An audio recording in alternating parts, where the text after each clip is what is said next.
Hello and welcome. I'm the Restless Kaiser. And I'm Woolly Mike, but together we are Modelling for Advantage.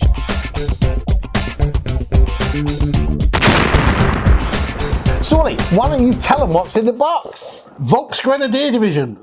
Number 26. 26 Volksgrenadier.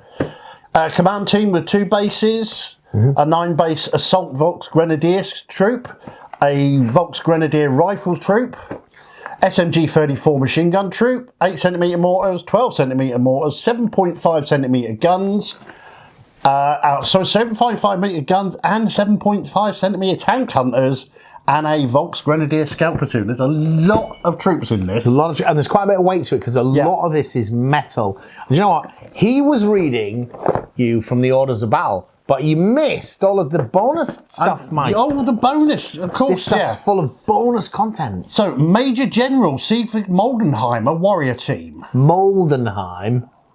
Moldy Hauer, that is not a great name. Yeah, I bet you got, Nick taken So, out. one destroyed Panther objective, one destroyed M4A3E8, Easy 8 objective marker, 26 Volksgrenadier dice, 26 Volksgrenadier division tokens, 2 objective markers, and a combat card, a command card. A command card, solitaire command card.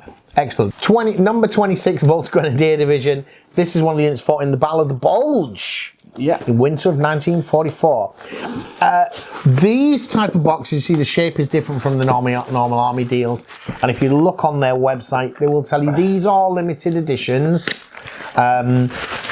Whether there's a bit of FOMO in that, that's for you to decide. But they're not going to be around forever. These normally they're comprised of blister packs inside rather than loose. So you can still get all of these components, just not in the army deal, and they've just bundled them together. I think if you were to look at everything in the order of battle that Woolly listed, that would cover the retail price of this. So the bits that he describes as bonus are genuinely additional content, and it's the tokens and the things around it. So, give us a moment, we'll sort the bits out and we'll be right back. And what's going to happen is Woolly's going to open up the box and pour the lead onto the table, and I'm going to look at the unit cards. We were talking about the bits that come with it. Yeah, so acrylic tokens, nice felt lined back. Brilliant yellow. These are going to stand out on the battlefield. They really are. And this divisional logo on the front. Yeah. I don't know what colour yellow is associated with the Volksgrenadiers. I don't know. I'm not saying that's right or wrong. If you know, then let us know down in the comments. I would be delighted to hear. So the Volksgrenadier divisions, we'll just do all the waffle before we get into talking about the figures, shall we? Volksgrenadier divisions, introduced in 1944, a response to Germany's declining manpower. They are smaller in terms of the rifle strength of the unit than the ordinary divisions. And throughout history, military units since the advent of gunpowder have been getting smaller. As the firearms get better, the number of men in the unit gets smaller. And that's still going on today. If you look at like combat teams, infantry squads today, they're like 6 or 7 guys rather than 10 or 12 or 15. And so what the Volksgrenadier is a 1944 pattern division where they've introduced the assault rifle in significant numbers. And so the firepower per man has gone up, but the number of men in the formation has gone down. And so in some areas they felt that was an adequate compensation. They're not expected to be better. The assault rifle here is not to make them guys better than ordinary guys, it's to compensate for the fact that there are less guys in the unit. But the real problem with these divisions is the lack of other divisional assets. Your regular German infantry division has significantly more artillery, anti-tank, anti-aircraft weapons. So although these guys on a squad level and a company level are quite well equipped, on a brigade and divisional level, they're really under-equipped. And the reality was that they didn't actually perform as well as the mainline German divisions.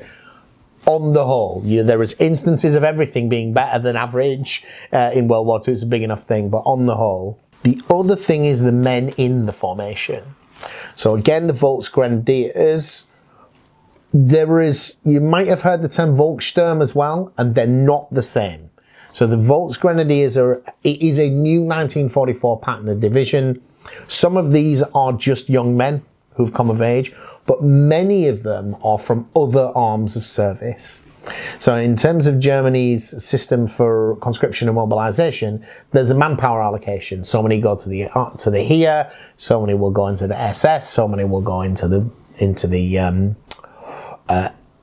Kriegsmarine, and some will go into the Luftwaffe. Yeah. The thing is that the Luftwaffe and the Kriegsmarine don't need men in the way that they had done in earlier years. So some of these guys are older men who'd had training in the Kriegsmarine, etc. But many of them are just new recruits that had been allocated elsewhere and then are put into these new divisions. They're also not necessarily, you might have like eyes and ears battalions and stomach battalions. They're not necessarily those guys either. Some of those are mainline divisions, some of those are, so it is one of the many patterns of late war German infantry formations that existed because they just didn't have enough of the sort of men that they wanted anymore. Didn't the Russians call them reconstituted or something like that? I don't think so. I've heard the term reconstituted, but I thought that applied to the Russian. You reconstitute a division is when a division has been destroyed and you take what's left of it and build a new one. Sometimes using the old designation, sometimes putting a new one. And sometimes in the field, you just make up a force of, but the Germans would tend to do that with their Kampfer group. No, these are newly raised formations, mostly with newly trained men in them, thrown in. Now, so it's really good to see this in this because these were most of the divisions involved in the Bulge offensive because it was made with new formations that had been raised behind the lines for this offensive. So a lot of them were Volksgrenadier patterns. And I assume when we look at that command card, this named guy, he's probably from Camp Group Pfeiffer, I would imagine, somebody significant. Yeah, well, these guys, their task was to lead the Panzer Lehr and the Panzer Assault. So their first job was actually to go through the defences and that the Germans had actually left behind before trying to sort of like get the breakthrough through Bastogne to free the Panzers up. Yes. And heading into the sort of like the Allied rear. Yeah, and they didn't really get started before the Panzers arrived, and there's a lot of issues with that. I mean, this whole offensive was a bit of a disaster, to be honest. But anyway, so that's kind of a little bit of like what's Volksgrenadier, why they're different. And in terms of in here, they're obviously newly raised and quite well equipped guys. These guys, we'll see when we look at the models, are mostly in the quilted winter outfit, which is the reversible smock and the quilted trousers. You might find a few examples of models that are not that, but we'll see as we go through. So if we begin then, the Volksgrenadier Company HQ, you have a compulsory HQ, you have 1 to 2 assault platoons, 1 rifle platoon, and then you can have up to 1 of an MG34, an 8cm mortar, 12cm mortar, 7.5cm gun. It calls them gun. I believe that's the infantry gun, and then the 7.5cm tank hunter platoon. Being defeated by a single piece of sellotape. There we go. So one will assume that what you've got in there is the Volksgrenadier Company in that nice little sort of. This feels like one of those kind of party trays you get where there's some dips and some pretzels and things. So what we've got in here, we've got some, always useful to have some of this foam for stipple effects on your tanks. Shall I just take a packet of these and have a look at them? Just see. So yeah, these models as I'm looking at them, obviously like I said, they're metal, they're in interesting poses. They do seem to be pretty universally in the smock and the quilted trousers. Oh no, there's a guy in an overcoat there, in a great coat. Yeah, a few of those. Some of them in caps, just to mix them up. Panzer Shrek guy here, which I wasn't expecting to find. You've got, so in the infantry formations, you've got 2 Panzer Shrek teams. Right. K98 with Panzer Fausts. Yeah. So the infantry bases are going to be... yeah. With that, I can't find the commander in this box. He must be in one of the other ones at the moment. So, what, the actual named guy? Yeah. There's NCO site figures in here. We'll have to look for him specifically. So with the company HQ then, so this base, this is interesting. because it gets a 3-3 moving and halted rate of fire, because it's got assault rifles with an 8-inch range. So most of them are submachine gun teams, most HQ, so these are slightly better. But it also can fire a Panzerfaust. Ooh. So your little 3-man command base is a source of Panzerfaust, but you are paying for it. It's a 4-point HQ. 4 points is a lot for 2 bases of infantry. Interestingly as well, it's reflecting of the actual performance in this theatre. They've got a motivation rating of 4. But, well, they've got a last stand rating of 4 because they've got the Third Reich rule. But these are reluctant troops, and a huge problem with this Ardennes battle, the Battle of the Bulge, was that the infantry just didn't get moving early enough, and so much time was lost. They should have been ahead clearing obstacles and so forth before the panzers arrived, and they didn't. So the rifle, that was the HQ. The rifle platoon carries on with that 5 motivation. The platoons itself, 5 bases or 7 bases for 5 or 7 points. But they have Panzerfausts limited 2, so each platoon can take 2 shots, which is good. And they have the 2 and 1 halted and moving rate of fire. It seems like we've got the Panzerschreck stats in here, although I think they're normally separate bases. Yeah. Oh, you add them. You can add a sustained fire machine gun for a point, and you can add up to 2 Panzerschrecks to each platoon for a point, which is very good. The MG34 then, the sustained fire one, is a halted 6 and moving 2. Yeah, we've got the laid down, we've got the ones where they're going to kneel down and fire over the shoulder. So right, and are they MG34s or are they 42s? Because this is a late war, I think this is the square barrel one, right? Looks like, yeah. It says SF34 on here, but the models have got MG40s. I'd be really surprised if they didn't, because these are late war formations. There were still loads of MG34s in service, but I don't think they were issuing them to new guys.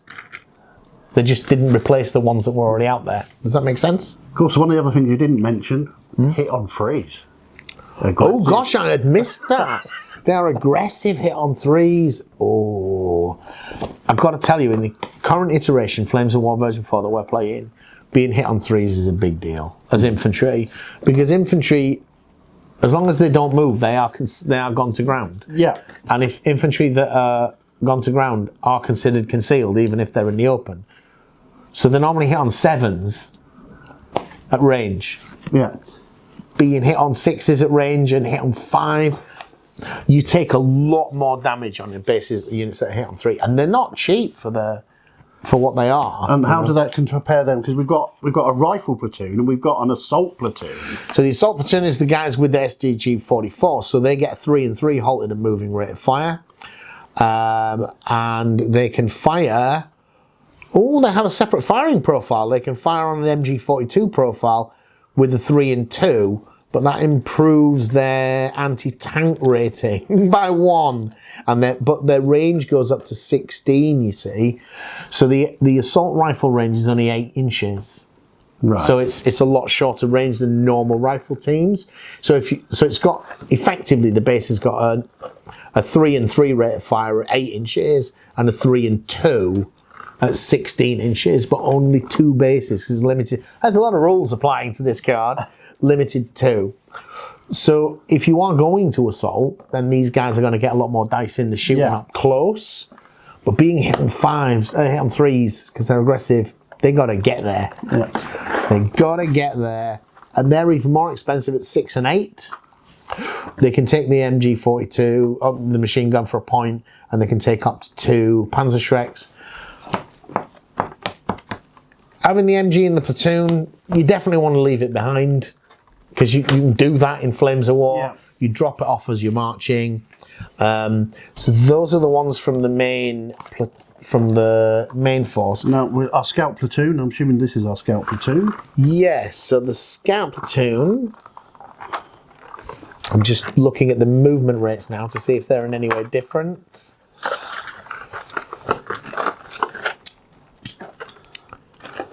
No, they've got the same movement rates. They've got the same, reluctant, trained.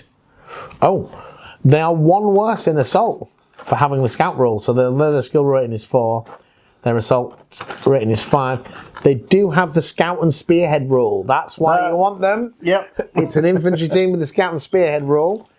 Scout rule, I think, allows you to stay concealed. You can move and be concealed as long as you don't fire or something like that. It doesn't apply. It doesn't apply very often to vehicles because you normally want to do whatever it is you're not allowed to do. I seem to remember. But these also have the Panzerfaust rule, and they've got the 3 and 3 rate of fire.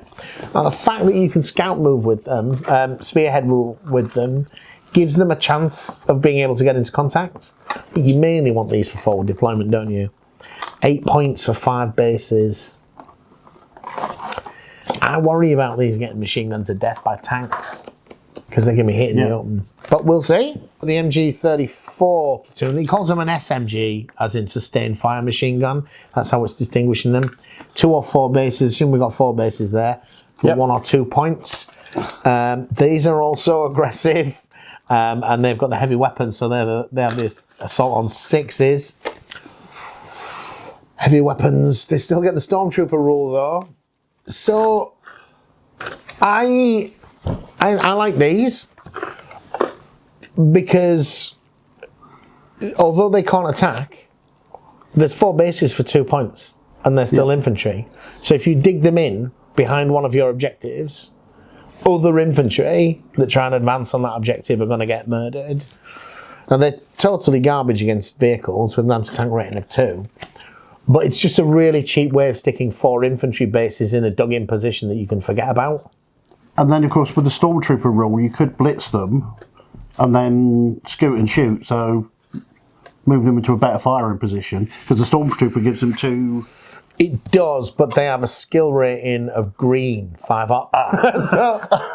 So you can try that. In theory, you would be thinking about blitz and shoot and scoot. But it doesn't come recommended. No. In a lot of these late war German formations, you don't get a lot of value out of that blitzkrieg rule because you didn't pass the first order test.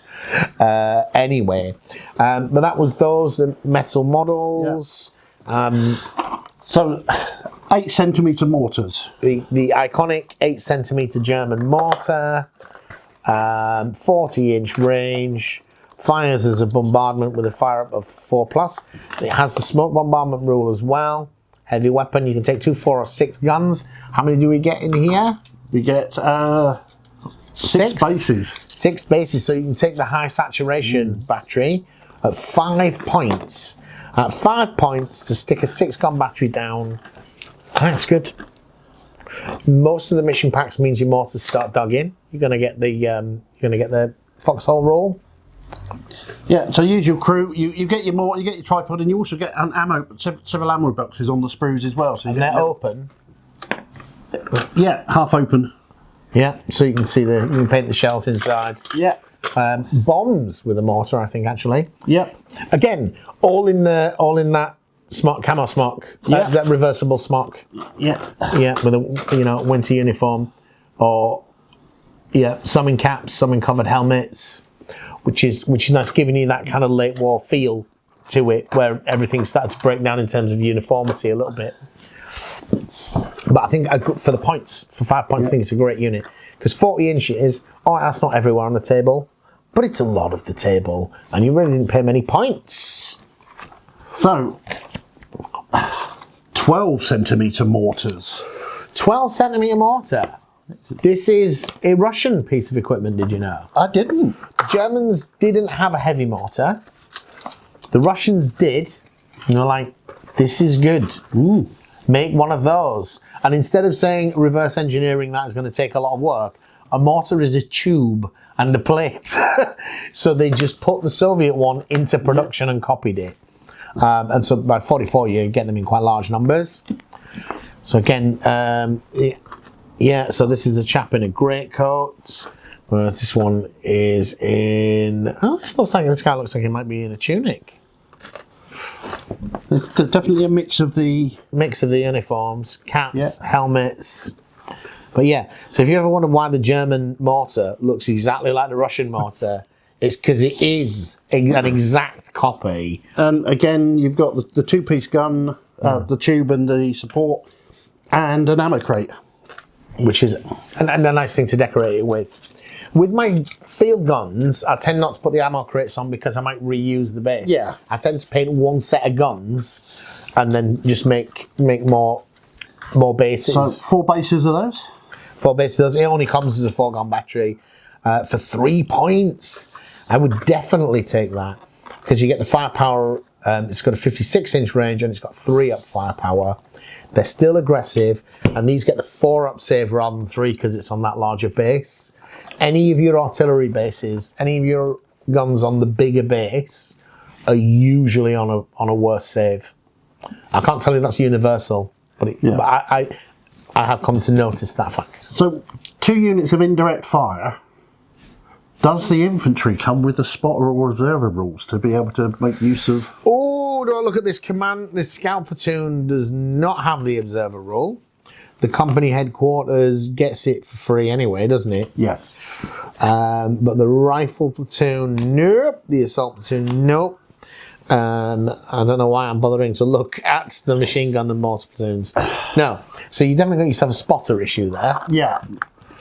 I know with my American forces, each platoon commander can do it, yes. Or the commander's base gets to do it, so you get that advantage. So, the 75mm gun. Yeah, I want to have a look at this because I'm not sure what this is. Smooth bases. Trail. Definitely a howitzer type tube. Yes. A gun shield. Steel wheels.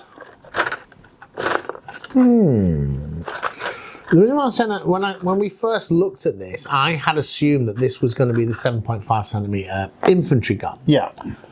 But the 7.5cm infantry gun is something that a dude could drag along.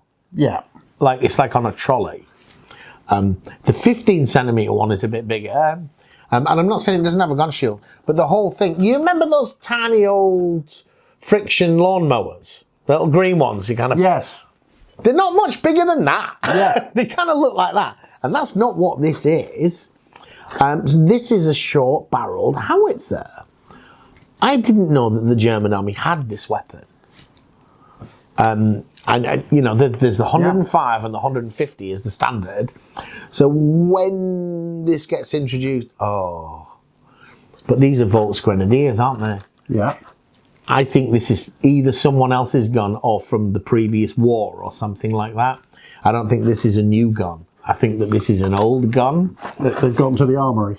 Yeah, I don't know. I would be really interested to know because as I say, I was unaware of this weapon system because the 105 or the 10.5 is the standard field gun for the Germans. So this gun platoon, 2 or 4 gun batteries for 3 or 7 points, is definitely worth paying the extra point. That I hate 2 gun batteries because of the way that the system works. Like, when I hit, I have to roll again to see if I missed. I just feel robbed every time. And they've got all the limitations of the other ones, so their motivation is reluctant, but they do have the third right last stand for 4. They're trained and they're aggressive, hit on 3s. 7 points for 3 of them.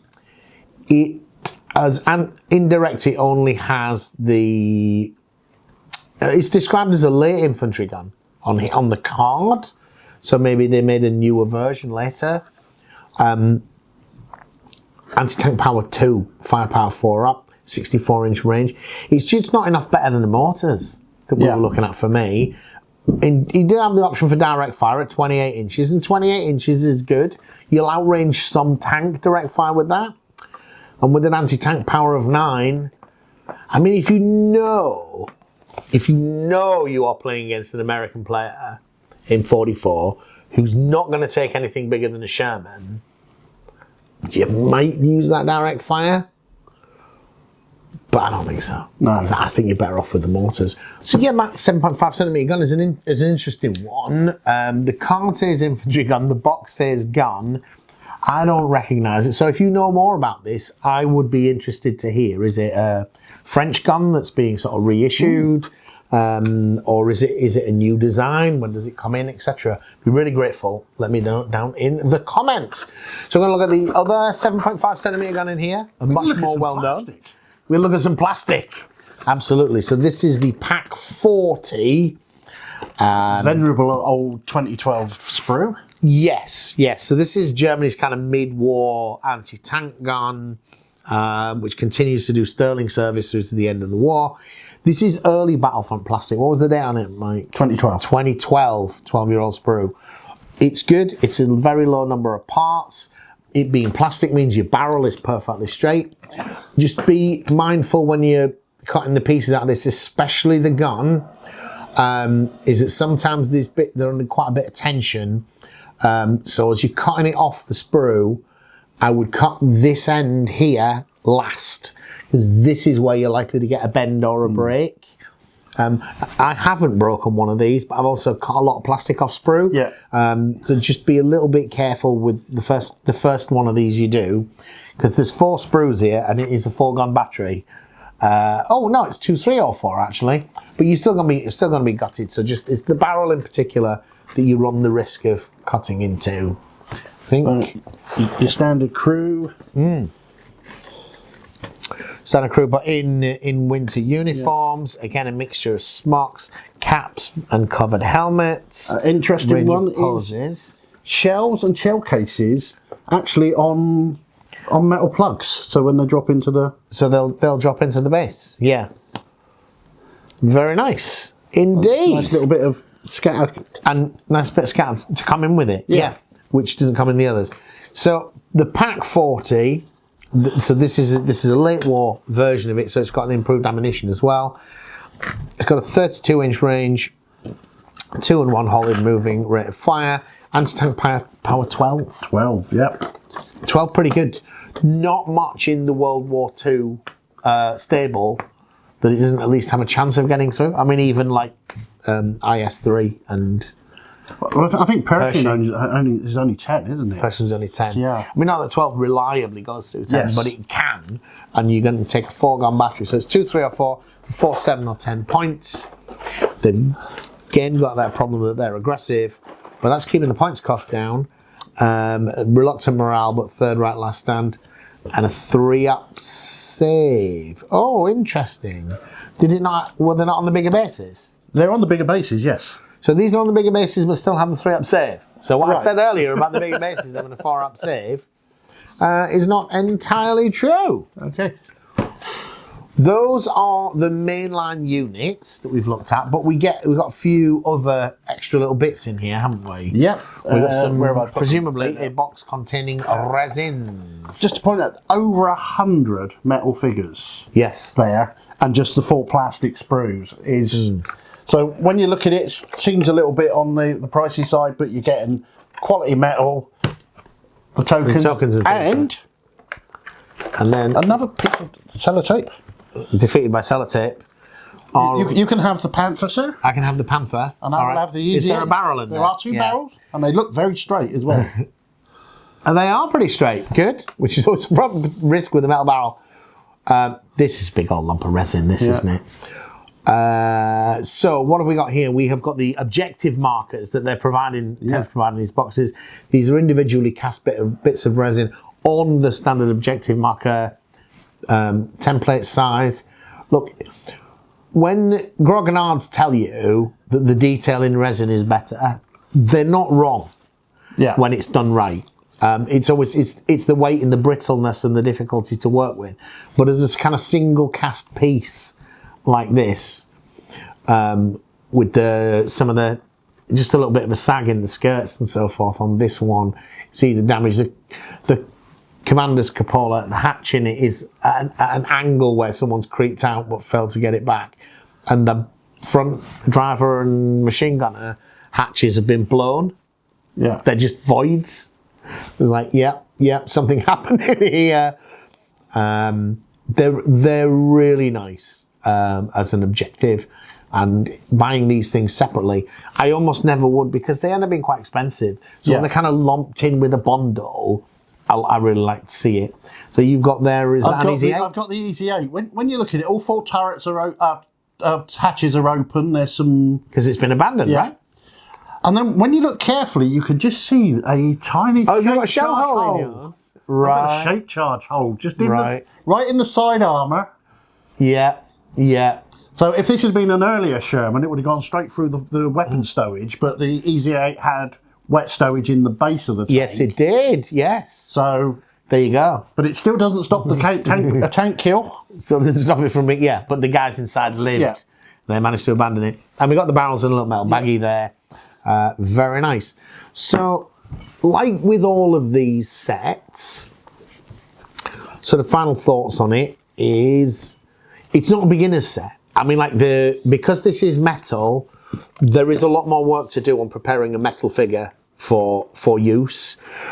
Some of them, when you slot them in, 90% of them are going to fit, but 10% of them you're going to have to file or cut the... Some of them have got a very big, I call it a blade, like a blade of offcast where they've been on the underside from the sprue. Yeah, you're going to do cutting and filing, you've got flash to remove. Now, my experience, and I've done the Team Yankee British, I've done another metal infantry set. So that's some East Germans for Team Yankee. I've had some Flames of War metal, I just can't remember what it is. But my experience of their metal is there is not a lot of flash and there's not a lot of cleanup to do. But with any metal range, it's going to be, there's, compared to injection molded plastic, there is an amount of cleanup that's going to have to be done. There are going to be seams on legs and helmets and things like that. These are pretty clean by the standards of the industry, but if all you've ever worked with is injection molded plastic, it's a bit more work. However, because it's not injection molded plastic, the posing is much more dynamic, because you can do that with metal in certain ways, especially on this scale, because the arms and legs don't weigh too much. I think with the 28 mils, they need to keep them relatively in line or they won't mold properly, but it's not so bad with these. And there's much more uniqueness. The figures look much more varied.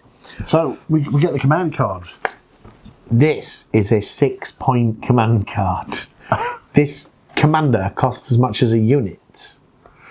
And bearing in mind, you're already paying 4 points for him as a stand, because he's got the Panzerfaust on it. Reading glasses are out, so when I look at the camera, it's just a blur, but I can read this. Major Siegfried Moldenhauer commanded 1st Battalion, 48 Volksgrenadier Regiment, 12 Volksgrenadierdivision.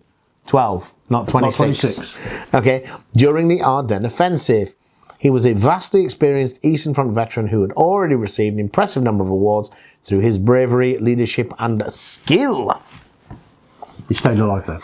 So what do you get for your 6 points? Because that was the fluff. In assaults, this formation commander hits on a roll of 2+. When conducting an assault, a joint assault, all infantry teams in the assaulting unit hit on a roll of 1 better than their normal assault rating. For example, an assault of 4 becomes a 3. Any unit from this formation whose unit leader is within 6 inches and line of sight of this formation commander passes counterattack and rally rolls on a 3+. That is a pretty powerful card. With the amount of assault weapons in here. Yes, but it's about assaulting. Yeah. So if you can get these guys into contact with that commander, you can drive everybody out. You can do a lot of killing, which is pretty strong. Because it's that second rule that really made the difference. So switch back to the other glasses. It's the fact that the counter-attack roll, because the thing about combat fighting melee in Flames of War, or assaults as it calls it, is the battle continues until somebody breaks off. So counter-attacking is quite an important role to have to make, so you can keep the fight going. With that in mind, then, for this card, is this the army you want?